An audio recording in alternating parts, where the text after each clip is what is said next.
Hi hello నమస్తే అంటూ న్యూస్కు స్వాగతం. మన మధ్యలో LHPS state working president Prakash Rathod garu ఉన్నారు. ఇంతకుముందు పోయిన ఎలక్షన్లో అంటే మొన్న జరిగిన ఎలక్షన్లో నారాయణఖేడ్ నియోజకవర్గానికి ప్రాతినిధ్యం వహించి పోటీ చేసినటువంటి ప్రకోష్ రాథోడ్ మన మధ్యలో ఉన్నారు. సో ఎన్నికల్లో ఎదురైన అనుభవాలు ఏంది, మరి వాళ్లకు ప్రజలు ఏ విధంగా సపోర్ట్ చేశారు చేయలేరు అనే దాని విషయమై, అదేవిధంగా కొంచెం రాష్ట్ర ప్రభుత్వం ఇప్పుడు కొత్త ప్రభుత్వానికి ప్రభుత్వం ఎట్లా ఉంది దాని విషయమై మాట్లాడడానికి మన మధ్యలో ఉన్నారు. సార్ చెప్పండి, ప్రచారంలో మీకు ఎదురైన సమస్యలు ఏంది? అందరికీ నమస్కారం. అసలు ముఖ్యంగా ఏంటంటే ఎన్నికల్లో పోటీ చేయడానికి ముఖ్య ఉద్దేశం ఏంటంటే, ఒక యువకుడు ఈ భారతదేశంలో ప్రతి ఒక్క యువకుడికి 25 సంవత్సరాలు నిండినటువంటి యువకులకు ఎంపీ ఎమ్మెల్యేగా పోటీ చేసే అవకాశం అర్హత భారత రాజ్యాంగం ఇచ్చింది. అయితే ఆ పోటీ చేయడం వల్ల మేమెందుకు పోటీ చేయొద్దు, మళ్ళీ మేమెందుకు లేదు, ఇక్కడ ఎస్సీ బీసీ మైనార్టీలు ఎక్కువ జనాభా ఉన్నది, మరి ఎందుకు పోటీ చేయొద్దు మనము అనే ఆలోచన ద్వారా మేము పోటీ చేయడం జరిగింది. కానీ గత రాష్ట్ర ప్రభుత్వం ఏదైతే ఉండేనో బీఆర్ఎస్ ప్రభుత్వం అనేక దుర్మార్గాలు, అరాచకాలు, అభివృద్ధి పేరు మీద వేల కోట్లు, వందల కోట్ల రూపాయలు దోచుకోవడం, ప్రజలందరినీ పట్టి పీడిస్తే దాని ఉద్యమాన్ని ఉధృతం చేసి ప్రజలకు తండాల్లో తీసుకుపోయి ప్రజలను మేలుకొల్పినాం. ఆ ఉద్యమాన్ని ఉధృతం చేయడం వల్ల ప్రజలందరూ కూడా చాలా నిజంగా వాళ్ళ సమస్యను బయటకు చెప్పడం వల్ల వాళ్ళు చాలా సంతోషంగా ఫీల్ అయ్యారు. మాకు కూడా ఇది చేశారు. కానీ ఇక్కడ ఉన్నటువంటి రాజకీయ పరిణామాల దృష్ట్యా కొంతమంది ఏం చేశారంటే, వాస్తవంగా బీఆర్ఎస్ నాయకులు బాగా గ్రామాల్లో తండాల్లో అరాచకాలు సృష్టించారు. అయితే అరాచకాలను ఎట్లా ఎదుర్కోవాలా, ఎవరి ద్వారా చెప్పాలా ప్రభుత్వానికి అని చెప్పేసి అంటే మేము మా ద్వారా చెప్పిర్రు, మేము కూడా వినవించడం చెప్పినా ఆయన కూడా ఇనలేరు. కానీ ఎన్నికల్లో నేను పోటీ చేయడానికి ముఖ్య కారణం ఏంటంటే, ఈ సమస్యలు అనేది ప్రభుత్వం దృష్టికి తీసుకుపోవాలి. ఎందుకంటే ఆజాదీకి అమృతోత్సవం కేంద్ర ప్రభుత్వం కానీ రాష్ట్ర ప్రభుత్వం కానీ దశాబ్దోత్సవాలు ఆజాదీకి అమృతోత్సవాలు చెప్పి వేల కోట్లు, వందల కోట్ల రూపాయలు ఇస్తున్నామని చెప్పారు. ఆ పైసలు ఎక్కడ పోయినాయి, మరి ఎందుకు ఇవ్వలేకపోయారు, ఎందుకు డెవలప్ అవుతున్నాయి, దాన్ని ప్రభుత్వం దృష్టికి తీసుకుపోవడం, తర్వాత నా గొంతుగా ప్రజల యొక్క వాయిస్ని తీసుకుపోవాలనే ఉద్దేశం తీసుకుపోయినాం. ఇక్కడ ఉన్నటువంటి రాజకీయ సిచ్యువేషన్లు కానీ, తర్వాత ఇక్కడ ఉన్నటువంటి ఏదైతే దుర్మార్గమైన ఎమ్మెల్యే ఉండేనో ఆయనను ఓడించాలనే ఒక లక్ష్యమే ప్రజలందరూ అనుకుర్రు. మా లక్ష్యం కూడా అదే ఉండే, దాన్ని నెరవేర్చినామని చెప్పేసి మేమైతే భావిస్తున్నాం. ఇప్పుడు ఎలక్షన్లో మీరు పోటీ చేశారు. సో మీకు ప్రజలు సపోర్ట్ చేయబోవడానికి కారణం, ఎందుకంటే మీరు వెనుకబడిన తరగతుల కోసమే ఎక్కువ మీరు పోరాడతారు, ఎస్సీ ఎస్టీ బీసీ మైనార్టీ వాళ్ళ కోసం. సో వాళ్ళు మీకు సపోర్ట్ చేయకపోవడానికి కారణం ఏమంటారు? మాకు సపోర్ట్ చేయడానికి కానీ అని ఏం లేదు, సపోర్ట్ చేస్తారు 100% చెప్పిర్రు. నాకు కూడా చెప్పిర్రు ఈసారి ఎన్నికల్లో ఖచ్చితంగా దుర్మార్గమైన ఎమ్మెల్యే ఉన్నాడు, ఇక్కడ టీఆర్ఎస్ పార్టీని అంతరించాలా, అందుకని నీకు నెక్స్ట్ టైం అవకాశం ఖచ్చితంగా ఇస్తాం, ఈసారి మాత్రం మేము కాంగ్రెస్ పార్టీకి ఓటేస్తున్నాం, కాంగ్రెస్ పార్టీ గెలవాలా అని చెప్పేసి వాళ్ళు చాలామంది లోపల అనుకురు. ఇంకోటి వాళ్ళు ఏంటంటే, ఇక మనము గెలిచే స్థాయిలో లేం. ఈ సిచ్యువేషన్లో వాళ్ళ ఉన్నటువంటి పరిస్థితిలో మనకు ఉన్నటువంటి డబ్బు బలం కావచ్చు, లేదంటే మన సామాజిక బలం అదంతా లేకపోవడం వల్ల వాళ్ళు ఏమన్నారంటే, ఈసారి ఎన్నికల్లో ఖచ్చితంగా ఒక దుర్మార్గ పాలన అంతమించాలా, అందుకనే ఓట్లను మనము వేస్ట్ చేయకుండా, వృధా చేయకుండా వాళ్ళని వేయాలని చెప్పేసి ఒక ముఖ్య ఉద్దేశంతో ప్రభుత్వ వ్యతిరేకతను, ఆ ఓట్లను ఒకవేళ చీలిపోతే ఒకవేళ ఈ మళ్ళీ ఇదే ఎమ్మెల్యే గెలిస్తే మాకు పెద్ద ఇబ్బంది అవుతుందని చెప్పేసి వాళ్ళు చాలా ఫీల్ అయ్యారు. కాబట్టి ఆ ఓట్లను అటు వేయకపోయాడు, అంతే తప్ప మన మీద ప్రేమ లేదని కాదు. మన మీద నాకు ఇప్పుడు రోజు కాల్ చేస్తారు, రోజు ఫోన్ చేస్తారు, అనేక విషయాల మీద అనేక సమస్యల మీద మాట్లాడుతారు. అట్లేం లేదన్న, వాళ్ళ అభిప్రాయం అట్లా ఉంది అని నాకు అనిపించింది. ఇప్పుడు మీ మాటల్లో నేను గ్రహించింది ఏంటంటే, మీరు గెలవడానికి కృషి చేయలేదు. సో ప్రభుత్వాన్ని పోయిన ప్రభుత్వాన్ని అంటే బీఆర్ఎస్ ఎమ్మెల్యేని ఓడగొట్టడానికి ప్రయత్నం చేశారనేది నాకు అనిపిస్తుంది. మీరేమంటారు? అన్న, మా లక్ష్యం కూడా అదే. కాంశీరామ్ సార్ ఏమన్నాడంటే, ఫస్ట్ పరిచయం కావన్నాడు, నేను పరిచయం అయినా, తర్వాత ఒకరిని ఓడించడానికి ప్రయత్నం చేసినాం, తర్వాత గెలవడానికి ప్రయత్నం చేయమన్నాడు. నిజంగా గెలవడానికి ప్రయత్నం చేస్తాం. మా లక్ష్యం బాబాసాహెబ్ అంబేద్కర్, కాంశీరామ్ గారు చెప్పినట్టే అదే ఫాలో అవుతాను నేను. ఇప్పుడు ఎందుకంటే వాళ్ళు ఏం చెప్పారు అంటే, పరిచయం అయినాం, ఓడించినాం. ఇప్పుడు నేను గెలవడానికి అంటే నెక్స్ట్ టైం మా శక్తి సామర్థ్యం, మా క్యాడర్ కానీ మా నాయకత్వం కానీ ఇంకా లేదు కదా, ఇంకా పెంచుకోవడానికి మాకు కూడా అవకాశం వచ్చింది కదా. ఇప్పుడు ఓడించడానికి అయితే మేము సిద్ధమైన, ఓడించినా సక్సెస్ అయినామని నేనైతే భావిస్తున్నాం. ఇప్పుడు ఆ పార్టీని, బీఆర్ఎస్ పార్టీని ఓడించడంలో మీరు సక్సెస్ అయ్యారు, దాన్ని హ్యాపీగా ఫీల్ అవుతున్నారు. హ్యాపీగా అనేది అట్లేం లేదన్నా. శత్రువు అనేటోడు ఇప్పుడు వాస్తవంగా మాకేందంటే బహుజనుల ఒక ఉద్యమం చేసినప్పుడు చూస్తున్నాం కాబట్టి మహనీయుల యొక్క కళలు అన్నటువంటి వాళ్ళ సిద్ధాంతం మనం ఒకళ్ళు ఆలోచన చేస్తే సిద్ధాంతంలో శత్రువులు ఎవరు అనేది మీకు అందరికి తెలిసిన విషయమే. వాళ్ళని మనం ఓడించడానికి ప్రయత్నం చేసినాము. ఆయన అట్లా బీఆర్ఎస్ అని ఏమీ కాదు. రేపటికి ఏ ప్రభుత్వమైనా ప్రజలకు ఇచ్చినటువంటి హామీలు నెరవేర్చకపోతే ఖచ్చితంగా ఏ ప్రభుత్వానికైనా తిరుగుబాటు అనేది 100% ఉంటుంది. ఇప్పుడు టీఆర్ఎస్ చేసిన అరాచకాల మీద ప్రజలే కాంగ్రెస్ పార్టీని వస్తుందని కాంగ్రెస్ నాయకులకే నమ్మకం లేనటువంటి పరిస్థితి ఉండే. కానీ ప్రభుత్వం వచ్చింది కదా, గెలిచింది కదా. అంటే ప్రజలు ఒకవేళ అనుకుంటే మనం ఆ స్థాయిలో ఉన్నామంటే గెలిపిస్తారు. ఇప్పుడు బీఆర్ఎస్ ప్రభుత్వం ఓడిపోయింది, కాంగ్రెస్ ప్రభుత్వం వచ్చింది. సో బీఆర్ఎస్ ప్రభుత్వం ఇక్కడ నారంఖేడ్ కాన్స్టిట్యున్సీలో ఎమ్మెల్యే గారు ఓడిపోవడానికి కారణాలు ఏంటి? ఎమ్మెల్యే అనే పదానికి మీనింగ్ తెలియనటువంటి వ్యక్తి భూపాల్ రెడ్డి గారు. అసలు ఎమ్మెల్యే ఎట్లా ఉండాలా, అసలు పరిపాలన అంటే ఏంటిది, ఎమ్మెల్యే చేయాల్సిన పనులు ఏంటిది, ఒక ఎమ్మెల్యేగా ఉన్నటువంటి సోయలైనటువంటి వ్యక్తి ఆయన భూపాల్ రెడ్డి. ఎందుకంటే ఆయన కనీస జ్ఞానం కానీ అవగాహన కానీ అసలు ఏం లేకుండే. నేనైతే చెప్తున్నా కదా, ఎలాంటి ఉద్యమం చేయలేడు, ఒక సర్పంచ్ కాలేడు, ఒక ఎంపీపీ కాలేడు. చెప్పి అదృష్టం కొద్దీ అది కూడా ఉప ఎన్నికల్లో మేమందరం కూడా కష్టపడి టీఆర్ఎస్ పార్టీని గెలిపించాలా, మన తెలంగాణ రాష్ట్రం వచ్చింది కాబట్టి అని అందరం కష్టపడి కంకణం బద్దై కార్యకర్తలే స్వచ్ఛందంగా ప్రజలే. ఆయన అన్నాడు చాలా ఊర్లలో మీ తాండల ఓట్లు అవసరం లేదు, మీ ఊర్లో ఓట్లు అవసరం లేదని చాలా దగ్గరికి చెప్పినప్పటికీ కూడా ప్రజలందరూ ఈయన ముఖం ఎవరు చూడలేడు, ఈయన ఒక ఎమ్మెల్యే ఒక నాయకుడు అని ఎవరు నమ్మలేడు. కేసీఆర్కు ప్రభుత్వానికి చూసిర్రు, అప్పుడు ఓట్లు వేసి గెలిపించారు. అదృష్టం కొద్దికి గెలిచిండు తప్ప ఈయన ఎమ్మెల్యే అనే పదానికి ఎమ్మెల్యే అనే స్థాయికి వ్యక్తి కాదనేది నా అభిప్రాయం. నేను చూసినా కదా ఆయనది అట్లాంటి వ్యక్తి ఆయన. ఇప్పుడు మీరు లంబాడి హక్కుల కోసం పోరాడుతున్నారు. లంబాడి తాండాలను గ్రామ పంచాయతీగా టీఆర్ఎస్ ప్రభుత్వం చేసింది.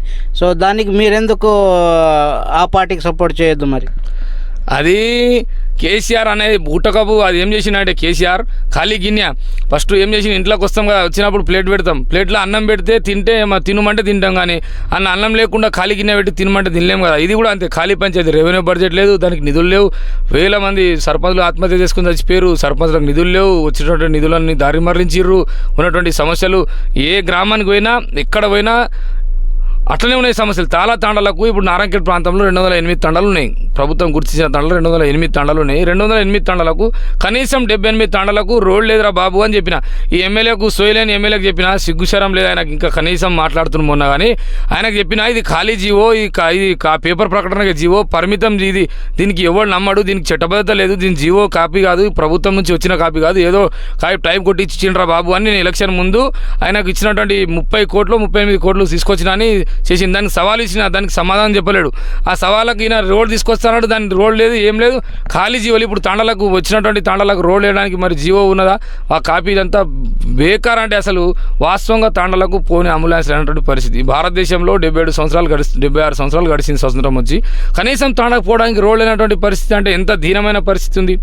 అంటే ప్రభుత్వాలు ఎన్ని మారినా సరే, కాంగ్రెస్ కానీ బీజేపీ కానీ టీఆర్ఎస్ ఏ ప్రభుత్వాలు మారినా ప్రజలకు అవసరాలు మారతలేవు. ప్రజల యొక్క స్థితిగతులు కానీ ప్రజల యొక్క ఆలోచనలు ఉన్నటువంటి పరిస్థితిలో వాళ్ళు మారుతలేనటువంటి పరిస్థితి ఉంది. ఆ భూపాల్ రెడ్డి చేసినటువంటి అరాచకాలను ప్రజలందరూ గుర్తించారు. ఇప్పుడు ఈ ప్రభుత్వం వేస్తుందనే ఒక నమ్మకంతో వాళ్ళు ఈ ప్రభుత్వానికి ఇచ్చారని నేను అనుకుంటున్నాను. ఇప్పుడు సర్పంచ్ అన్నారు, మీరు సర్పంచ్లు ఆత్మహత్య చేసుకున్నారన్నారు. ఈ మధ్యలో కేటీఆర్ సర్పంచ్ కోసం నేను కొట్లాడతా, వారి కోసం వాయిస్ ఎత్తుతాను, మీరేమంటారు దాన్ని? కేటీఆర్ ఒక బ్రోకర్. వాస్తవం చెప్పాలంటే ఆయనకు కనీసం జ్ఞానము, ఇంకిత జ్ఞానము, అవగాహన లేనటువంటి వ్యక్తి. ఇప్పుడు 10 సంవత్సరాలు నీకు ఇది చేసినాం, నువ్వు గాడిదికి పనులు తోమినావా? 10 సంవత్సరాలు అధికారం ఇచ్చి సర్పంచ్లు కనీసం చెప్పడానికి ఒక్కసారైనా పోయి లెటర్ ఇద్దామంటే లెటర్ తీసుకోలేవు. అసెంబ్లీ కాదు కదా, కనీసం ఆయన ఇంటి గేటు కూడా తాకనీయలేరు, రానియలేరు. సర్పంచ్లు చచ్చిపోతే కూడా ఒకళ్ళిద్దరు సర్పంచ్లతో ఏమవుతుంది అని చెప్పి వాళ్ళ మీద ఒత్తిడి పెట్టించిండు. వాళ్ళకి నిధులు ఇవ్వలేడు. వాళ్ళకి ఎంత ఇబ్బంది పెట్టిండో అంత పెట్టిండు. ఇప్పుడు మళ్ళీ ఏమో 10 సంవత్సరాల తర్వాత ఇప్పుడు ఎక్కడ దూరమైందో, గ్రామీణ స్థాయిలో ఓట్లు దూరం అయిపోయినాయి, ఓడిపోయినామని ఫ్రస్ట్రేషన్లా, ఒక భయంలా, తర్వాత ఎక్కడ ఏం చేయాలో అర్థం కాక ఇప్పుడు సర్పంచ్లు కూడా మొన్న బాగానే కౌంటర్ ఇచ్చారు. పాపం వాళ్ళకు కూడా అభిమానం. ఎందుకంటే వాళ్ళు అన్నారు, ఇన్ని రోజులు నువ్వు ఎక్కడ పోయినావు, ఇన్ని రోజులు ఎందుకు మేము నిధులు విడుదల చేయి, నిధుల గురించి మాట్లాడితే నువ్వు ఒక్కరోజు మా గురించి పట్టించుకోలేవు, ఇవాళ నువ్వు మాట్లాడుతున్నావు అని చెప్పేసి వాళ్ళు అన్నారు. ఆయన కేటీఆర్కు ఇది సర్పంచ్లకు మాట్లాడే అర్హత కూడా లేదు. ఆయన కనీసం జ్ఞానం కూడా లేనటువంటి వ్యక్తి కేటీఆర్ ఉన్నాడు. ఆయన అనుకుంటాడు ఏదో పెద్ద నేను మినిస్టర్ ఐటీ నాకు ఇంగ్లీష్ వస్తుందని, కానీ ప్రజల యొక్క సమస్యలు ఆయనకు తెలియదు. గ్రౌండ్ లెవెల్లో సర్పంచ్ల సమస్యలు కూడా తెలియదు ఆయనకు. ఇప్పుడు బీఆర్ఎస్ ప్రభుత్వం అయితే ఓడింది, కాంగ్రెస్ ప్రభుత్వం వచ్చింది. కాంగ్రెస్ ప్రభుత్వం ఇచ్చిన 6 హామీల గురించి మీ మాట అయింది. 6 హామీలు అయితే ఇచ్చిరు. వాస్తవంగా నిజంగా కాంగ్రెస్ ప్రభుత్వం ఇచ్చినటువంటి 6 హామీలు కూడా ప్రజలకు అందుబాటులో నిజంగా బాగుండదు. ఇప్పుడు మొన్న గతంలో ఇప్పుడు కేసీఆర్ కానీ కేటీఆర్ కానీ హరీష్ రావు కానీ ఏం చెప్పారంటే ఫస్ట్ డబుల్ బెడ్రూమ్ ఇస్తాడు ఇయ్యలే, 5 లక్షలు ఇస్తాను ఇయ్యలే, 3 లక్షలు ఇస్తాను ఇయ్యలే, ఎలక్షన్ ముంగట ఏదో చెప్పి దాన్ని కూడా గగ్గోలో పెట్టారు. కానీ ఈరోజు ఇందిరమ్మ ఇల్లు ఏదైతే చెప్పిర్రో ప్రతి ఇంటికి కూడా ఇస్తామని, ఆ ఇస్తే నిజంగా తర్వాత మహిళలకు కానీ నిరుద్యోగులకు కానీ ఉద్యోగాల విషయాల్లో కానీ ప్రతి విషయాల్లో చెప్పినటువంటి కాంగ్రెస్ పార్టీ ఏదైతే చెప్పిందో అవి ఖచ్చితంగా మనం సమయాన్ని ఇవ్వాలని నా అభిప్రాయం. ఎందుకంటే ఒక ప్రభుత్వము అప్పచెప్పినప్పుడు ఒక మనిషి పుట్టంగానే బిడ్డ పుట్టంగానే నువ్వు ఎదిగి పిల్లలు కావాలా, నువ్వు పెద్దగా అయిపోవాలా, అప్పుడే ఎదిగిపోవాలా, అప్పుడే జాబ్ రావాలంటే కాదు. సమయం అనేది ఉంటుంది. సమయం ఇస్తే మాత్రం ఇంప్లిమెంట్ చేస్తారని నా ఆలోచన ఉంది. నిజంగా కాంగ్రెస్ ప్రభుత్వం ఒకవేళ ఈ 6 గ్యారెంటీలు ఇంప్లిమెంట్ చేస్తే ప్రజలకు ఒకవేళ నిజంగా చేస్తే మాత్రం ఖచ్చితంగా కాంగ్రెస్ ప్రభుత్వం నమ్ముతారు. లేదు ఇట్లనే కాలయాపన చేసి లేదు ఇట్లనే చేస్తే 1 సంవత్సరం 2 సంవత్సరాల తర్వాత మళ్ళీ తిరుగుబాటు అనేది మొదలవుతుందని నేను అనుకుంటున్నా. ఇప్పుడు మీరు ఊరూరా ఎలక్షన్లో తిరిగిరు, ఆల్రెడీ ఎలక్షన్లు ప్రతి ఊరు తిరిగి తండ తిరిగిరు. సో ముఖ్యంగా మీకు మీ దృష్టికి వచ్చినటువంటి సమస్య అంటే నారాయణఖేడ్ ప్రాంతంలో అనేక సమస్యలు ఏమొచ్చినాయంటే పరిశ్రమలు, విద్య, వైద్యం, ఉపాధి విషయాల మీద బాగా వచ్చిందనమాట. ఇక్కడ నారాయణఖేడ్ ప్రాంతంలో గిరిజన తాండాలు కావచ్చు, లేదంటే గ్రామంలో ఉన్నటువంటి యువత కావచ్చు, లేదంటే వేరే కూలీలు కానీ 2-3 రకాల వలసలు వెళ్తూ ఉన్నారు. ఒకటి విద్యాపరమైన వలసలు వెళ్తూ ఉన్నారు, ఉపాధి వలసలు వెళ్తూ ఉన్నారు.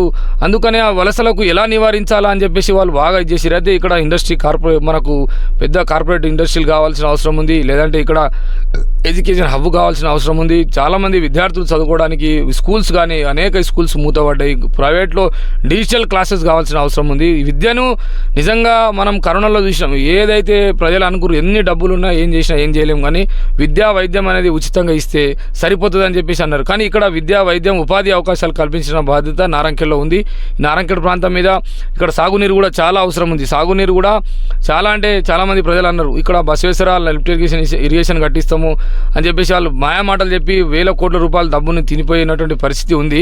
అయితే ఆ నీరు కూడా ప్రతి ఎకరాకి ఇవ్వాలా, రైతులు కూడా ఇక్కడ ఎదగాల, వాళ్ళ యొక్క పరిస్థితులు మారాలని చెప్పేసి కోరుకున్నటువంటి ప్రజలు ఉన్నారు. అందుకనే మేము ఈ కాంగ్రెస్ ప్రభుత్వాన్ని కానీ ఎమ్మెల్యే గారికి కూడా తెలియజేస్తా ఉన్నాం. ఎందుకంటే కొత్తగా ఉన్నారు కాబట్టి మీరు బాగా యాక్టివ్గా పనిచేస్తున్నారు కాబట్టి మీరు ఏం చేయాలంటే మేమేమంటున్నాం అంటే కొన్ని విషయాల దాంట్లో బాగా దృష్టి పెట్టి విద్యాపరమైన, అదేవిధంగా ఇక్కడ ఉపాధిపరమైన, అదేవిధంగా వైద్యం విషయంలో మాట్లాడి సాగునీరు విషయంలో ఈ 4 విషయాల్లో బాగా మాట్లాడితే ఖచ్చితంగా మాట్లాడి నిధులు తీసుకొచ్చి ఇక్కడ పనులు చేస్తే మాత్రం ఖచ్చితంగా ప్రజలందరూ విశ్వసిస్తారని చెప్పేసి నేను కోరుకుంటున్నాను.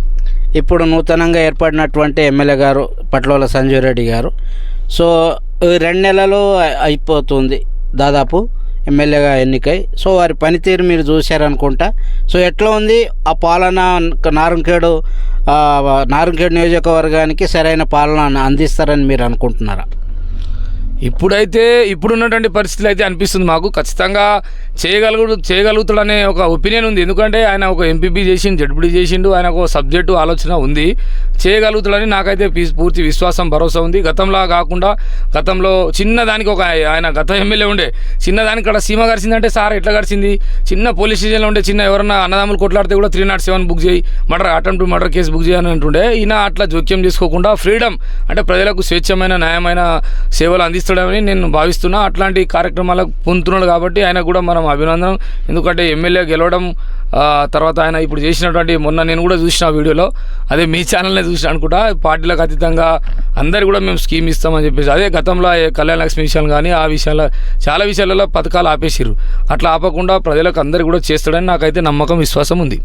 ఇప్పుడు భూపాల్ రెడ్డి గారు అదేవిధంగా పట్లోల సంజీవ్ రెడ్డి ఇద్దరు ఎమ్మెల్యేలే, మాజా తాజీ. సో ఇద్దరి మధ్యలో పోలికలు అంటే డిఫరెన్స్ చెప్పమంటే ఏం చెప్తారు మీరు? ఇప్పుడు డిఫరెన్స్ అంటే ఈ సంజీవ్ రెడ్డికి ఆయనకు చాలా, మన భూపాల్ రెడ్డికి చాలా వ్యత్యాసాలు ఉన్నాయి. ఆయన 100 కాడ సంజీవ్ రెడ్డి గారు 100 కాడ ఉంటే ఈయన 0 కాడ ఉన్నాడు.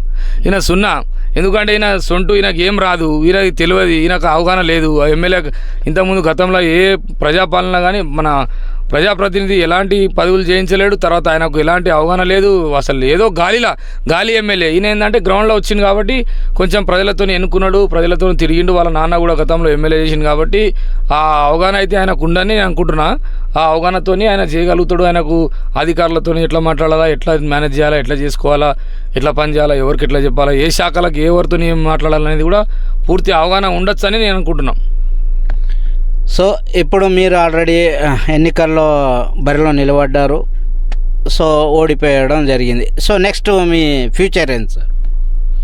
ఫ్యూచర్ ఏంటంటే మేము ప్రజలు ఎట్లా అంటే అట్లా నిజంగా ఇప్పుడు నాకైతే చాలామంది అందరు కూడా అంటుర్రు, అన్న నువ్వు ఖచ్చితంగా ఏదో ఒక స్థాయిలో ఉండాలా, రావాలా, తిరగాలా, చేయాలని చెప్పేసి అంటా ఉన్నారు. ప్రజలు ఎట్లా అంటే అట్లా వాళ్ళ నిర్ణయం ప్రకారం మేము నడుచుకోవాలా. తర్వాత వాళ్ళు ఏది చెప్పినా వాళ్ళ మాటలను తూచెత్తుప్పకుండా ఖచ్చితంగా చేస్తాం. ఒకవేళ నిజంగా ప్రజలు ఉద్యమాలే జీవితంగా బతకాలంటే కూడా దానికి కూడా మేము సిద్ధమున్నాం. ఎందుకంటే మహనీయుల యొక్క ఆలోచన మా లోపల ఉంది. కానీ ప్రజలు ఏ అభిప్రాయం స్వీకరిస్తే వాళ్ళు ఏది చెప్తే అది దానికైతే సిద్ధమున్నాం.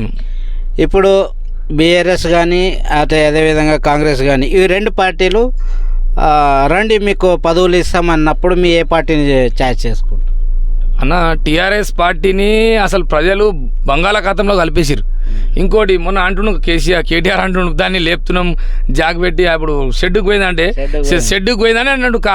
కారు షెడ్డుకు పోయింది కాదన్న, కారు నొచ్చు అయిపోయి కార్ని ఎవరు కూడా దాని రిపేర్ కాదు, దాని ఇంజన్ కూడా ఖరాబ్ అయింది. కారుకు షెడ్డు అసలు ఎంత లేపినా లేచే పరిస్థితి లేదు కారు. అది ఇప్పుడు బీఆర్ఎస్ పార్టీ అనేది 5 సంవత్సరాల్లో బంగాళాఖాతంలో కాదు కనుమరుగయ్యే పరిస్థితి ఉంది. ఎక్కడ కూడా కనిపించదు. దానికి పుట్టుకథలు కూడా ఉండయి.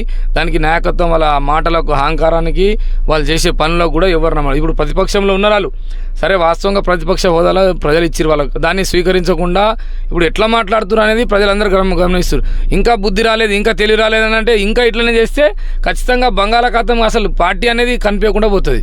ఇప్పుడు మేము కాంగ్రెస్ పార్టీని అని అంటే మేము ఇంకా పార్టీ వాళ్ళ నాయకత్వం ఒకవేళ నిజంగా మాకు ఏదన్నా మా ప్రజలకు మేలు కలుపుతారు, ప్రజలు ఒకవేళ నిజంగా వాళ్ళ ఆలోచనలు అనుకూలంగా మీలాంటిలకు అవసరం ఉన్నాయంటే మేము ప్రజలందరూ ఒకవేళ నిజంగా వాళ్ళ అభిప్రాయం ప్రకారం వాళ్ళకి బాగా మేలు జరుగుతుందంటే ఇప్పుడు ఎవరైనా సరే ఎక్కడైనా సరే ఒక నిజాయితీగా న్యాయం జరుగుతుందంటే ఎవరైనా న్యాయం వైపు ఉండాలని నా ఆలోచన.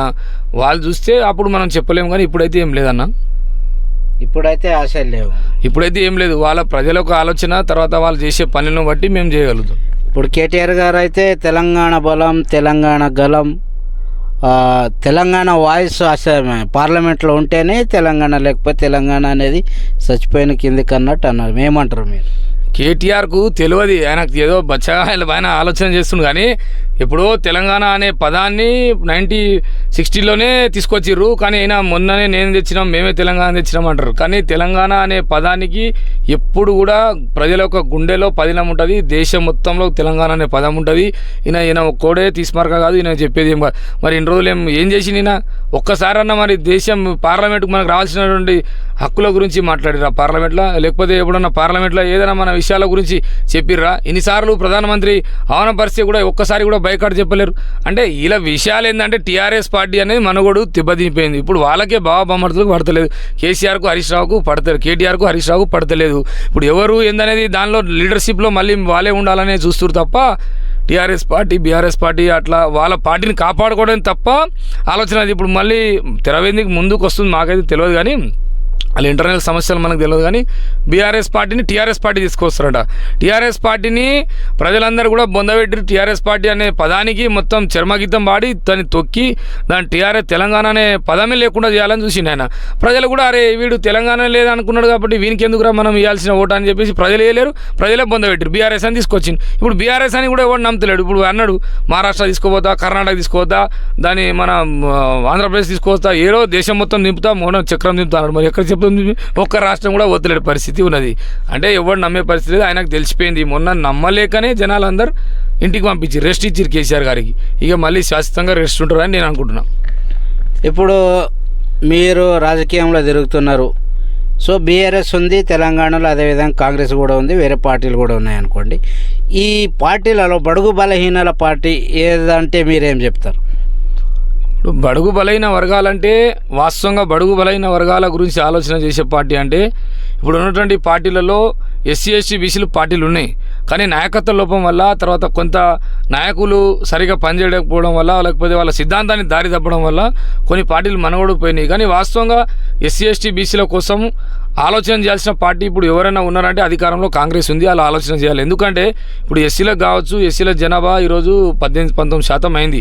వాళ్ళ జనాభా తగ్గట్టుగా వాళ్ళకు అనేక రిజర్వేషన్ ఇవ్వాల్సిన అవసరం ఉంది. విద్యా వైద్య రంగంలో ఇవ్వాల్సి వస్తుంది, ప్రమోషన్లు ఇవ్వాల్సి వస్తుంది, నామినేటెడ్ పదవులు కూడా ఇవ్వాల్సి వస్తుంది. ఎస్టీలకు కానీ మైనార్టీలకు కానీ ఇటు బీసీలకు కానీ, బీసీలో అయితే ఘోరం.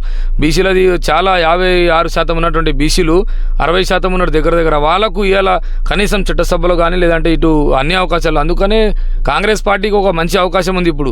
ఎస్సీ ఎస్టీ బీసీలకు ఒకవేళ నిజంగా కాంగ్రెస్ పార్టీ బడుగు బెల్లైన వర్గాల కోసం పార్టీ అని అనుకుంటే ఇప్పుడు రాబోయే పార్లమెంట్ ఎలక్షన్లో కానీ లేదంటే ఇప్పుడు స్థానిక సంస్థల ఎలక్షన్లో కానీ వాళ్ళకు ఖచ్చితంగా రిజర్వేషన్లు కానీ, తర్వాత వాళ్ళకు రిజర్వేషన్ కాకుండా జనరల్ కోటాలో కూడా ఎస్సీ ఎస్టీలకు ఇవ్వాల్సిన బాధ్యత కాంగ్రెస్ పార్టీ మీద ఉంది. అయితేనే ప్రజలు నమ్ముతారు. లేదు అంటే మళ్ళీ అదే గతి పడుతుంది. కాబట్టి వీళ్ళు ఆలోచన చేసి ఆచితూచిగా అడుగులు వేయాల్సిన అవసరం అయితే నాకుందనిపిస్తుంది. ఇప్పుడు కాంగ్రెస్ పార్టీ బీఆర్ఎస్ పార్టీకి నిరుద్యోగుల సెగ తలిగింది. సో వాళ్ళ శాపం తగిలిందని ఒక రకంగా అనుకోవచ్చు. కాంగ్రెస్ పార్టీ అధికారంలోకి వచ్చేది జాబులు ఇస్తా అన్నది. జాబ్ క్యాలెండర్ ఫస్ట్కి ఇస్తా అన్న job. So job calendar Congress party నెరవేరుస్తుంది అంటారా, ఫాలో అవుతుంది అంటారా? ఇప్పుడు ఫాలో అవుతుందా లేదంటే టీఎస్పీఎస్సీ పక్షాన చేసామని మొన్న కేసీఆర్ గారు ఏదైతే అవినీతి దాని విధంగా ఎట్లయితే వాడుకొని ఎట్లయితే జాబులు అమ్ముకొని పేపర్ లీకేజ్ చేసిండో దాన్ని ప్రక్షణ చేసి కొత్తగా నియమిస్తామని మొన్న టీఎస్పీఎస్సీ చైర్మన్ గారు నియమించారు. అందులో ఇంకోటి ఖాళీలు ఎన్ని ఉన్నాయి, తర్వాత ఎక్కడ భర్తీ చేయాలా ఏందనేది ఆ విషయాల చర్చ జరుగుతుందనేది నేను అనుకుంటున్నా. ఒకవేళ నిజంగా చెప్తున్నాం, ఏ ప్రభుత్వం కాంగ్రెస్ కానీ టీఆర్ఎస్ కానీ 100% ఒకవేళ చేయకపోయినా 80% చేస్తే సంతృప్తి ఉంటుంది. కానీ ఈ ప్రభుత్వం 2 నెలలు అయింది సమయం, మొన్ననే ఇచ్చి కూడా వారం 10 రోజులు అయిన టీఎస్పీఎస్సీ. దాని విషయంలో టీఎస్పీఎస్సీ ఏం తీసుకుంటారు నిర్ణయాన్ని చూస్తారు. ఇప్పుడు నిరుద్యోగులు కూడా చాలా 1000 కళ్ళతోని, వాస్తవం మీరు చెప్పినటువంటి సమస్య అయితే చాలా తీవ్రమైన సమస్య ఉంది. 1000 కళ్ళతోని వాళ్ళు ఎదురు చూస్తూ ఉన్నారు. ఎప్పుడెప్పుడు నోటిఫికేషన్ వస్తుంది, డిఎస్సీ ఎప్పుడు వస్తుంది, గ్రూప్ 1 ఎప్పుడు వస్తుంది, తర్వాత అనేక రకాల జాబులు ఎప్పుడు వస్తాయని చూస్తూ ఉన్నారు. వాళ్ళు కాంగ్రెస్ ప్రభుత్వం చెప్పింది 2 లక్షల ఉద్యోగాలు భర్తీ చేస్తామని. వాళ్ళు ఖచ్చితంగా 5 సంవత్సరాల్లో 2 లక్షల ఉద్యోగాలు భర్తీ చేస్తే మాత్రం ఖచ్చితంగా వాళ్ళు విశ్వసిస్తారు, నమ్ముతారు. లేదంటే తిరుగుబాటు అని 100% అవుతుంది.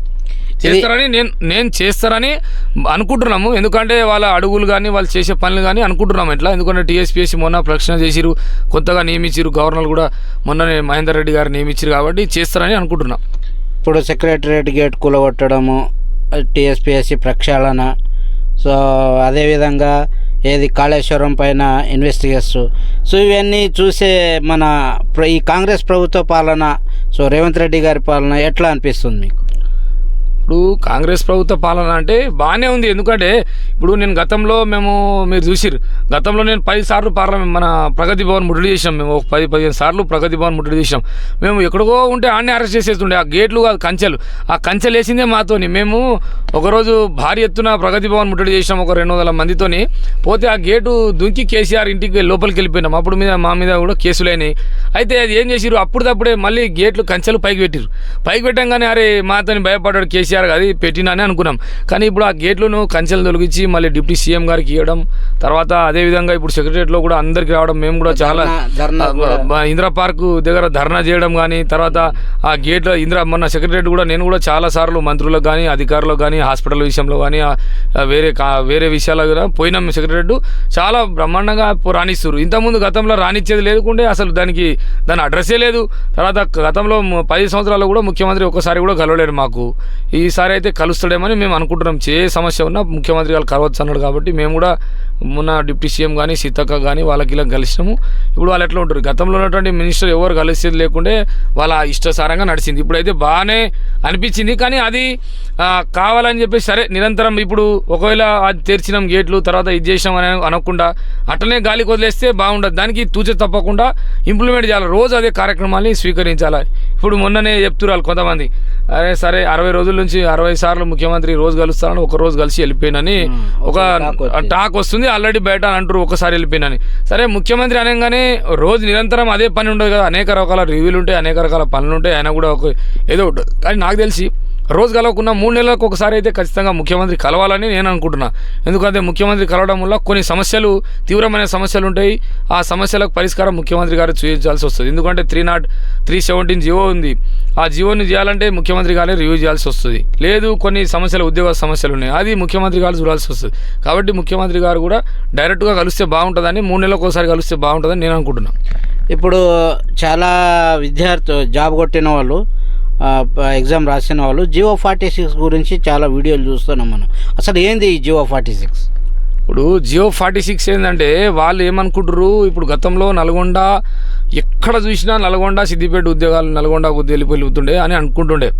ఇప్పుడు మొన్న చేసినటువంటి కేసీఆర్ ఏం చేసిరంటే ఆ జియోని తీసుకొచ్చి చాలామంది మన సంగారెడ్డి జిల్లా కానీ లేదంటే మెదక్ జిల్లా ఈ విద్యార్థులు కానీ గతంలో మనకు రాకపోతుండే ఉద్యోగాలు ఏం చేసిరంటే వాళ్ళని తీసుకుపోయి అందరినీ ఒకటి దగ్గర కలిపి మీరు ఎక్కడన్నా ఇప్పుడు హైదరాబాద్లో వాళ్ళు ఉండరు, కొంతమంది హైదరాబాద్ మన సంగారెడ్డిలో ఉంటారు, వాళ్ళ జిల్లాలలో ఎక్కడన్నా ఉద్యోగాలు చేసుకునే అవకాశం కానీ ఒక జాబ్ చేసుకునే లేదంటే వాళ్ళ జిల్లాలో వాళ్ళకు ఉంటే బాగుంటుంది. ఇప్పుడు వాళ్ళ జిల్లాలో ఇళ్ళ జిల్లా కలిపేసినసరికి అక్కడ కాంపిటీషన్ అనేది ఒక తీవ్రమైన కాంపిటీషన్ అయిపోయింది. తర్వాత వాళ్ళకి ఇప్పుడు రేపు జాబ్ వచ్చినాక కూడా ఉద్యోగం వచ్చినాక కూడా వాళ్ళు జాబ్ చేయాలంటే ఆ జిల్లాలోకి పోయి కూడా చేయాల్సి వస్తుంది, దూరం అవుతుంది, వాళ్ళకి ఇబ్బందులు గురవుతాయి. కాబట్టి ఆ జియో మాకు వద్దు, తర్వాత మాకు ఆ ఉద్యోగాలు కూడా అవకాశాలు రావు, వచ్చినటువంటి ఉద్యోగాలు కూడా ఆ జిల్లాలోకి వెళ్ళిపోతాయనే దాంట్లో అయితే ఉన్నారు. ఆ జియోని కూడా వాళ్ళు రద్దు చేయాలని దాన్ని ప్రభుత్వం పునరాలోచన చేసి దాన్ని ఒక కమిటీ వేసి నిర్మాణం చేస్తే బాగుంటుందని అనుకుంటున్నాం. ఇప్పుడు జియో 46ని మీరు సపోర్ట్ చేస్తారా దాన్ని ఎట్లా? ఇప్పుడు నేనేమంటున్నా అదే దాని జియో 46 ఏదైతే ఉందో ఒక కమిటీ వేసి నిజంగా అన్యాయం ఎవరు జరుగుతుంది, నిజంగా న్యాయమా అన్యాయమా, వీళ్ళు అడిగే డిమాండ్ వాస్తవమా కాదా అని చెప్పేసి వాళ్ళు రివ్యూ చేసి నిజంగా దాన్ని ఒకవేళ ఇప్పుడు కొంతమంది ఏమన్నారంటే కొంతమంది ఏమంటారు ఎక్కడో ఆంధ్ర ప్రాంతంలో ఉన్నటువంటి వాళ్ళు వచ్చి ఇప్పుడు మళ్ళీ ఆడ హైదరాబాద్లో జాబ్ చేసుకుంటారు అని అంటారు. తీసుకుంటారు వాళ్ళు ఇక్కడే వలసలు సెటిలర్స్, ఇప్పుడు ఆంధ్రప్రదేశ్లో ఉన్నటువంటి వాళ్ళు ఇక్కడే సెటిల్ అయిపోయారు కాబట్టి వాళ్ళకు ఉద్యోగ అవకాశాలు వస్తున్నాయి అంటారు కొంతమంది అభ్యర్థులు. కొంతమంది ఏమంటారు అంటే అది ఉండాలని కొంతమంది అంటారు. అందుకని అది ఏముందో ఇప్పుడు రెండు రకాల వాదనలు ఉన్నాయి, రెండు రకాల వాదనలకు ఏముందో ఒక కమిటీ వేసి ఒక కమిటీలో నిజంగా నిర్ణయం ఎవరికి అన్యాయం జరుగుతుంది వాస్తవమా కాదా అని తెలుసుకొని దాన్ని ఒకవేళ ఉండాలా లేదనేది ప్రభుత్వం ఒక కమిటీ వేసి చేస్తే బాగుంటుంది. కాంగ్రెస్ పార్టీ పిలిస్తే పోతారా మీరు? లేదన్న ఇప్పుడైతే ఇంకా ఏం లేదు, ఇంకా ఆలోచన అట్లయితే ఏం లేదు, చూద్దామన్న. అంటే ఏదైనా ఒక పెద్ద పదవి ఇస్తా అంటే ఏమన్నా అంటే ఇంకా ఏం ఆలోచన అనుకోలేము. అంటే నిజంగా ప్రజలు ఏమనుకుంటే అది చేయాలని నా అభిప్రాయం అయితే ఉంది. ఎందుకంటే ప్రజలందరూ కూడా చాలామంది మమ్మల్ని నమ్మేటోళ్ళు కానీ గ్రామాలు ఇప్పుడు మేము ఓన్లీ కేవలం కాంగ్రెస్ మండలకు లేకపోతే నారాయణఖేడ్ మండలకే పరిమితం కాదు, రాష్ట్ర వ్యాప్తంగా మా సంఘం ఉంది, తర్వాత పార్టీ ఉంది, రాష్ట్ర వ్యాప్తంగా గుర్తింపు గౌరవం ఉంది మనకు. అన్ని జిల్లాలలో కమిటీలు ఉన్నాయి, అన్ని జిల్లాలో మనకు గుర్తింపు పడతారు. అందుకనే వాళ్ళు ఒకవేళ నిజంగా ఆలోచన చేస్తే చూస్తామన్నా, ఇంకా ఏం అనుకోలేదు. నారాయణఖేడ్ అసెంబ్లీకి పోటీ చేసిన వ్యక్తిగా ప్రస్తుతం ఉన్న ఎమ్మెల్యే గారికి సమస్యలు ఉన్నాయి ఇవి అంటే మీరు ఏమని చెప్తారు? ఏం తీసుకెళ్తారు సమస్యలు? ఇప్పుడైతే పాపం ఆయననే పెద్ద సర్పంచ్ ఎమ్మెల్యే అయ్యి మొన్న 2 months అయింది. ఇక ఆయనకు సమస్యలు చెప్పాలంటే కూడా ఆయన కూడా తెలుసు అనుకుంటా, కానీ సమస్యలు లేనైతే ఇమ్మీడియట్లీ సమస్యలు పరిష్కారం చేయాలంటే ఇప్పుడు ఎండాకాలం వస్తుంది, వాటర్ సమస్య అనేది కొంచెం మిషన్ భగీరథ నీళ్ళని ఎక్కువగా ఇవ్వాలా, అదేవిధంగా కొంచెం రివ్యూ చేసి వాటర్ని బాగా జనాలకు తాగునీరుకు సాగునీరుకు ఇప్పుడు చాలా దగ్గర కూడా ఆవులు కానీ మర్రెలు కానీ చాలా ఇప్పుడు చేనులలో మేసే పరిస్థితి ఉంటే వాటికి కూడా మనం వాగులో ఎండిపోయే పరిస్థితి వస్తుంది ఎండాకాలం కాబట్టి కొంచెం నీళ్ళు విషయంలో, అదేవిధంగా ఇదైతే మౌలిక సదుపాయాల విషయంలో ప్రజలకు ఇమీడియట్లీ అవసరం. ఇప్పుడు ఎందుకంటే మళ్ళీ పోవడానికి రోడ్డు విషయంలో చిన్న అవసరాలు ఏదైతే ఉన్నాయో అవి ఖచ్చితంగా తీర్చాలని చెప్పేసి ఫస్ట్ అనుకుంటున్నాము. ఇంకా గతంలో ఆయన ఇంకా 2 months అయింది కాబట్టి ఇంకా భవిష్యత్తులో ఇంకా చెప్పగలుగుతాం. ఇప్పుడైతే ఏం సమస్యలు ఆయనకు చెప్పిపోయి ఇప్పుడే చేసి ఇప్పుడే అని అంటే అధికారం లేదు, తీసుకోపోవాలి కదా. అదే 100 ఉన్నాయి సార్ అని చెప్పాలి కదా. ఇప్పుడు ఉన్నాయంటే ఇప్పుడు వాస్తవంగా నాకు తెలిసి అయితే చాలా సమస్యలు ఉన్నాయి. సమస్యలు నారాయణఖేడ్ ప్రాంతంలో ఉపాధి పరిశ్రమల కోసం కానీ అదే నేను చెప్పినటువంటి విద్యావేశాలు కానీ వైద్యం కానీ అనేక విషయాలలో ఉన్నాయి ఇక్కడ నారాయణఖేడ్ ప్రాంతంలో. సాగునీరు విషయంలో కానీ తర్వాత ఇక్కడ మండల కేంద్రంలో విద్యను ఒకవేళ నిజంగా మోడల్ స్కూల్స్ ఇంటర్నేషనల్ స్కూల్స్ అని చెప్పారు, ఆ స్కూల్స్ విషయంలో కానీ అనేక విషయాలు ఉన్నాయి. ఆ విషయాలు మెల్లమెల్లగా చెప్పొచ్చు, కానీ ఇప్పుడైతే నాకు తెలిసి తాగునీరు అయితే చాలా అవసరం ఉంది. చాలా తాండాలకు కానీ గ్రామాల్లో కానీ వాటర్ అనేది చాలా స్లో అవుతుందని అంటారు. ఆ వాటర్ని ఎక్కువ ఇస్తే బాగుంటుందని అంటున్నా ఇమీడియట్లీ. చివరిగా మీ రాజకీయ భవిష్యత్తు ఏంది? బీఎంపీలోనే కొనసాగుతారా ఎట్లా ఏంది దాని కథ? అన్న నేను అదే చెప్తున్నా, ప్రజలకు ఒకవేళ నిజంగా ప్రజలు అన్న ఇదే ఉద్యమం చేయి, ఖచ్చితంగా నువ్వే ఇట్లనే ఉండి పోరాటం చేయి, మేము ఎంబడి ఉంటాము, నీకు అన్ని రకాలుగా సహాయ సహకారాలు అందిస్తామంటే 100% చేస్తాము. లేదన్నా నువ్వు ఏదైనా పార్టీ మారు, లేదంటే భవిష్యత్తులో ఎక్కడైనా అవకాశం వస్తుంది మనం పోదాము అంటే ప్రజలు మా కార్యకర్తలు కానీ ప్రజలు కానీ అంటే 100% మాకు అక్కడ ఉన్నటువంటి నాయకత్వం కూడా మాకు పిలిచి ఒకవేళ మాట్లాడి ఏదైనా చర్చలు జరిపితే ఆలోచన చేస్తాం. సో ఇది మన ప్రకాష్ రాథోడ్ గారితో ముచ్చట్లు. ప్రస్తుతం ఇప్పుడు సమస్య ఏవైనా తీసుకెళ్ళమంటే ప్రస్తుతానికి వాటర్ సమస్య తీర్చాలని వారు కోరుకుంటున్నారు. అదేవిధంగా రాజకీయ భవిష్యత్తు అంటే ప్రజలు ఏ విధంగా వారి యొక్క అభిమానులు కానీ కార్యకర్తలు కానీ ఏ విధంగా అనుకుంటే ఆ అభిమానులతోని కార్యకర్తలతోని ఉండే పరిస్థితులు ఎక్కువ ఉన్నాయని అంటున్నారు. ముఖ్యంగా చదువు, విద్య, వైద్యం గురించి ఎక్కువ పట్టించుకోవాలని, అదేవిధంగా అభివృద్ధి అనేది ఎక్కువ చేయాలనేది వీరి ఆలోచన. ఇది మన ప్రకాష్ రాథోడ్ అన్నతోని ముచ్చట్లు.